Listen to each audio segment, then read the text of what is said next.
बाबा जी की प्यारी साथ संगत जी, आज जो मैं आपको बताने जा रही हूँ वो सुन के आपकी आंखों से आंसू रुक नहीं पाएंगे और सबकी आंखों से वो खुशी के आंसू बहेंगे, जिसमें सबको ये एहसास होगा कि शुक्र है बाबा जी, हम बचे हुए हैं ऐसी चीजों से जिन चीजों की वजह से दुनिया में कई लोग गलत रास्तों पर चल पड़े हैं। तो अब जो मैं आपको बताने जा रही हूँ उससे पहले अगर आपने हमारा channel ocean of love like share follow और सब्सक्राइब नहीं किया है तो जरूर कर लीजिए। साथ में बेल आइकन भी जरूर प्रेस करें जिससे आपको बाबा जी की प्यारी प्यारी बातें मिल सके। वो कहते हैं ना, कौन कहता है कि परमात्मा नजर नहीं आता, एक वो ही तो नजर आता है जब कुछ नजर नहीं आता। तो बाबा जी की प्यारी साथ संगत जी, आपको जो अब मैं बताने जा रही हूँ उससे आपके उन सवालों का भी जवाब मिल जाएगा जो सवाल हमें तब आते हैं जब हम बहुत नकारात्मक, बहुत नेगेटिव होने लगते हैं, हमें कोई रास्ता नहीं दिखता और हमारा मन भटकने लगता है। कई बार तो हम इतने नेगेटिव हो जाते हैं कि लोग हमें ऐसी सलाह देने लगते हैं कि हम उस गलत राह को चुनने पर मजबूर होने लगते हैं। पर क्योंकि हम बाबा जी के बहुत ही प्यारे और खास बच्चे हैं, इसीलिए तो बाबा जी हमें पहले मिले। क्या बाबा जी अपने स्पेशल बच्चों को कभी गलत राह पर चलने देंगे? नहीं ना।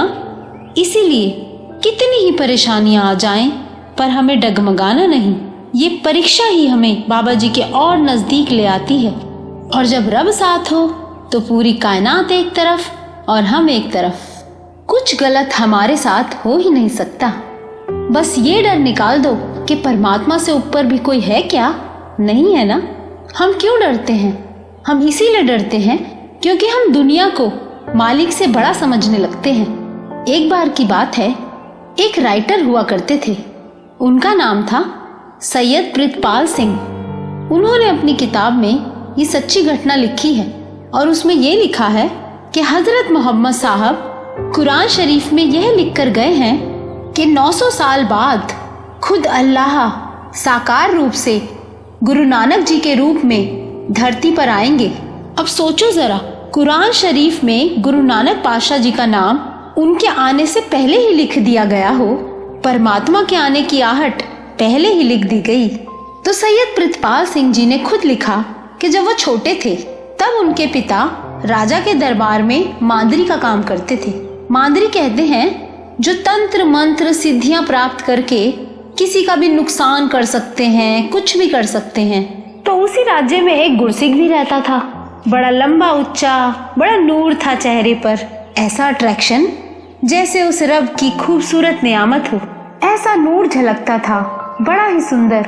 उसकी ऐसी पर्सनालिटी थी कि एक तरफ अगर राजा का रथ निकल रहा हो और दूसरी तरफ वो गुरसिख निकल रहा हो तो राज्य की सारी प्रजा राजा को छोड़कर उस गुरसिख की तरफ खींचे चले जाते थे।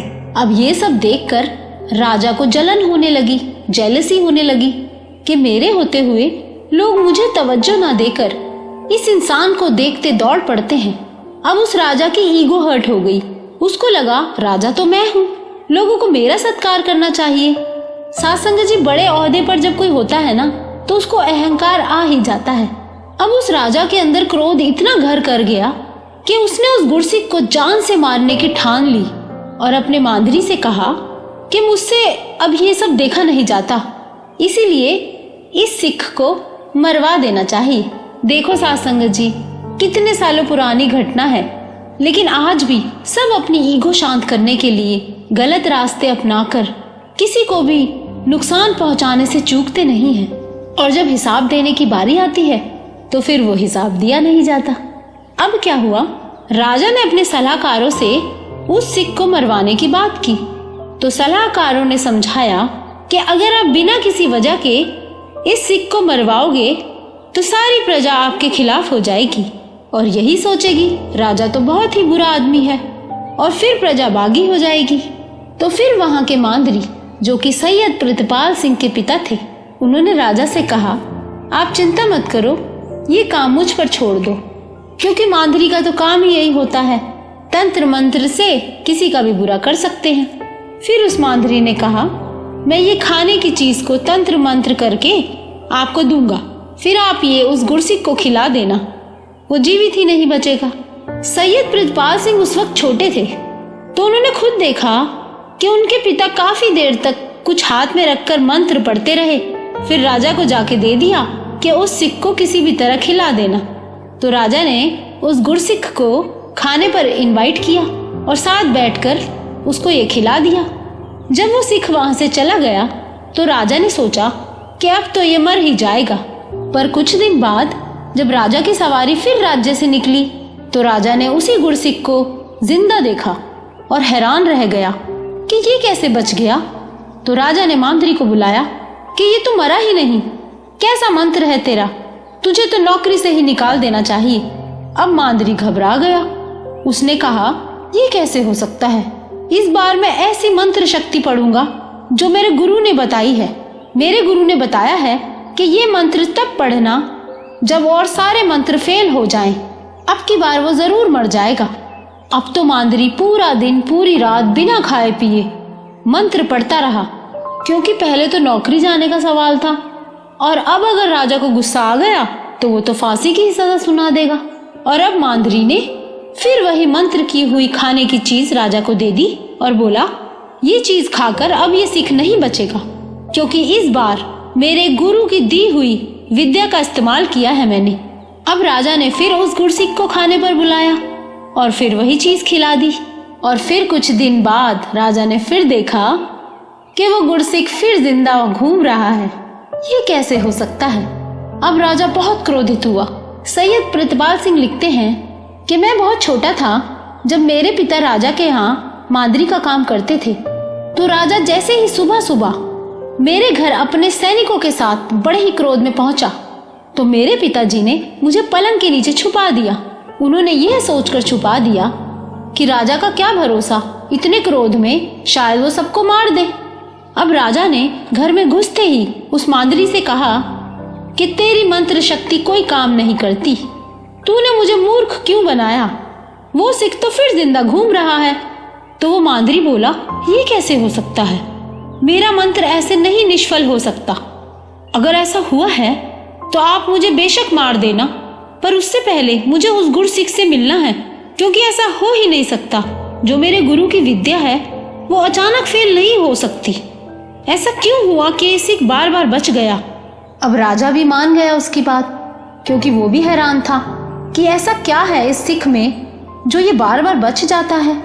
अब राजा ने उस गुरसिख को फिर बुलाया और उसको सारी बात सच बता दी कि कैसे कैसे हम तुझे मारना चाहते थे पर तू बच गया, ऐसा क्यों हुआ। पहले तो वो सिख बहुत हैरान हुआ, पर फिर मुस्कुराया और बोला मुझे क्या पता मैं कैसे बच जाता हूँ, वो तो मेरा सतगुरु ही जाने। अब यहाँ सैयद प्रतिपाल सिंह लिखते हैं कि मैं भी बहुत छोटा था तो वहीं उन्हीं के साथ खड़ा था। ये सच्ची घटना जो सैयद प्रतिपाल सिंह लिख रहे हैं, क्योंकि उनके साथ आप बीती थी। अब सैयद प्रतिपाल सिंह के पिता जो मांद्री थे, राजा और वो गुरसिख सब वहीं खड़े थे और सब बड़े शांत खड़े थे। अब सैयद प्रतिपाल सिंह के पिता जो कि मांद्री थे, उनकी नजर उस गुरसिख पर पड़ी तो उन्होंने देखा कि वो गुरसिख खड़ा तो शांत है, पर उसके होठों पर कुछ मूवमेंट है, उसके होठ हिल रहे थे। तो मांद्री ने पूछा कि तुम क्या पढ़ रहे हो। तो उस गुरसिख ने जो पढ़ के बताया, सारी संगत ध्यान से सुनना। उस गुरसिख ने ये पढ़ के सुनाया, एक ओंकार सत्य नाम कर्ता पुरख निर्भव निर्वैर अकाल मूरत अजूनी सैभंग गुर प्रसाद जप आद सच जुगाद सच है भी सच नानक होसी भी सच। अब वो मांद्री हैरान हो गया और एकदम से बोला कि ये आखिरी में तूने क्या बोला। तो वो गुरसिख ने कहा नानक होसी भी सच। तो उस मांद्री ने हाथ जोड़ दिए और कहने लगा कि मेरे गुरु ने ये जो मंत्र विद्या दी थी तो उन्होंने एक बात बोली थी कि ये मंत्र विद्या हर जगह चलेगी, पर जहां पर गुरु नानक का नाम जपने वाला सिख होगा उस पर मंत्र का कोई असर नहीं पड़ेगा। और मेरे गुरु ने यह भी कहा था कि भूल कर भी किसी गुरसिख पर यह मंत्र विद्या मत चलाना, नहीं तो ये विद्या तुझी पर उल्टी लौट कर आ जाएगी और तुझ पर ही भारी न पड़ जाए। वाह मेरे सदगुरु। अब सैयद प्रतिपाल सिंह जो कि उस वक्त बहुत छोटे थे, उन पर इस सारी घटना का सीधा प्रभाव पड़ा। वो इतना प्रभावित हुए कि मुस्लिम होते हुए भी बड़े होते होते उन्होंने अमृत छक लिया और सिंह बन गए, और तभी से उनका नाम पड़ गया सैयद प्रतिपाल सिंह। तो बाबा जी की प्यारी साध संगत जी, अब आप खुद ही सोचो, हम कितने किस्मत वाले हैं, हमारे पास बाबा जी हैं, तो हमें क्यों डरना। बाबा जी के एक नाम में इतनी ताकत है, तो हम क्यों डरते हैं किसी भी स्थिति से। किसी भी परिस्थिति से हमें नहीं घबराना है। बस हमें अपने बाबा जी पर दृढ़ विश्वास रखते हुए हर पल यही सोचना है कि आगे अच्छा ही होगा। हमें नेगेटिव नहीं होना है। बाबा जी से बढ़कर कोई है क्या इस दुनिया में? नहीं ना। हमें कभी भी डगमगाना नहीं है। कभी भी कोई परेशानी आए तो हमारा सिमरन चलते रहना चाहिए। हमें सिमरन याद भी तभी रहता है जब हम रोज भजन सिमरन को वक़्त देते हैं। कितना अच्छा लगता है ना जब हम बाबा जी की बातें करते हैं, सुनते हैं, तो आंखों से आंसू अपने आप छलक जाते हैं। मन ही नहीं करता कोई भी बीच में आकर ये प्यार वाले आंसुओं को रोक दे। इस वक्त भी बहुत सारी संगत के तो आंखों से आंसू छलक भी गए होंगे। ये जो बाबा जी की याद में आंसू आते हैं ना, ये हम नहीं, हमारी आत्मा की तड़प होती है जो हमें बाबा जी के बहुत नजदीक होने का एहसास कराती है। कितना सिक्योर फील करते हैं ना हम खुद को, कितना सुरक्षित महसूस करते हैं हम। चाहे कितना ही मन उदास हो, पर एक पॉजिटिविटी अपने आप आने लगती है।